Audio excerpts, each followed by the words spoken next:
these routine jaundice which happens because of viral hepatitis, which is self-resolving, which will settle in a few weeks, does not require very severe dietary restrictions. The children can have the normal diet which they take at home. Hi, I am Dr. Smita Malhotra. I am a consultant pediatric gastroenterologist, hepatologist and liver transplant physician based at Indraprastha Apollo Hospital, New Delhi. I see a lot of kids with jaundice starting right from birth to the older age group, and there are lots of misconceptions even among the very educated and high profile patients that we get. One of the commonest, especially in the elderly, is the family, is that newborn babies who have jaundice, the jaundice will resolve with just sunlight and keep bathing the child in the sun. So that is something which we need to understand, that it's not to be done. Newborn jaundice occurs due to multiple factors, but it is a self-resolving, non-pathological condition in most of the babies.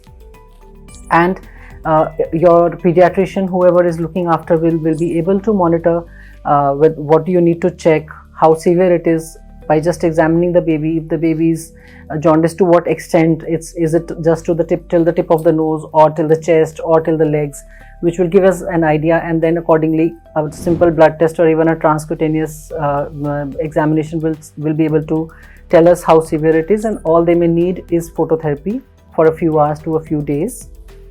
There can be conditions which can be more severe than the routine jaundice, which is non-pathological.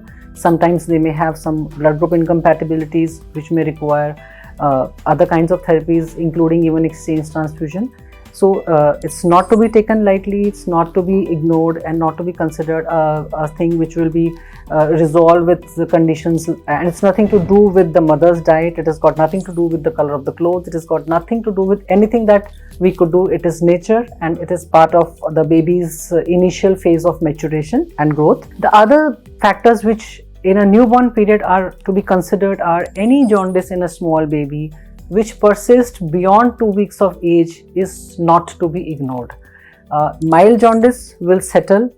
Most of the babies who don't require phototherapy or are discharged home after phototherapy, the jaundice, they may look yellowish for a little longer time, but most of them will resolve.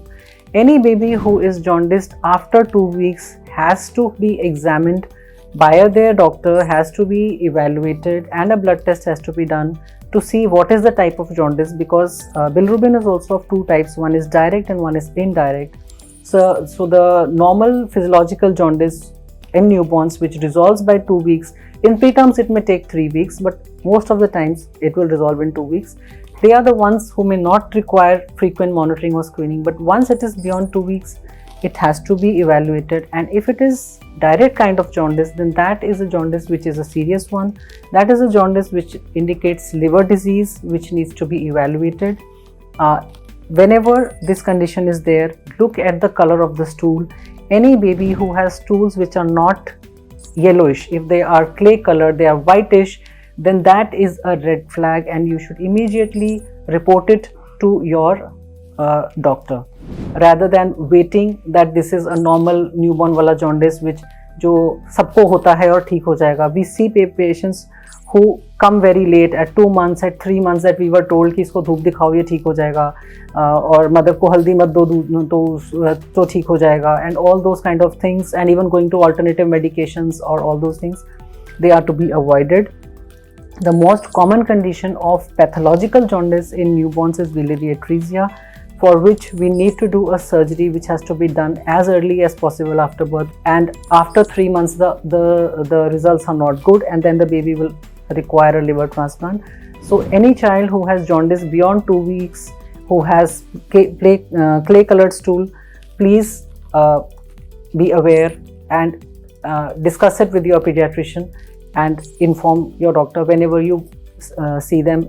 There is a first routine vaccination visit at 6 weeks. Your doctor will examine, but might not ask you the color of the stool. So anything like that is there, please be aware and come forward with the information. The other thing, in older children, what we see very common is jaundice because of hepatitis. Hepatitis can occur because of many conditions. Hepatitis in a layman's language is inflammation over the liver. Most common cause is viral infections. There are so many viruses, we can't test for all, but the most common viruses, the ones which affect the liver, are hepatitis A. Now, hepatitis A can cause jaundice, which can go on from very mild to severe and sometimes even lead to liver failure requiring liver transplantation and death if the child is not transplanted.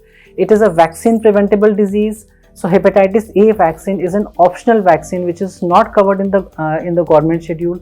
So every child should be vaccinated for hepatitis A, even though majority of the children will have jaundice because of hepatitis A, which is of mild or self-resolving category, but it can have catastrophic consequences. Another thing which is very important for families to realize is that these routine jaundice, which happens because of viral hepatitis, which is self-resolving, which will settle in a few weeks, does not require very severe dietary restrictions. The children can have the normal diet which they take at home.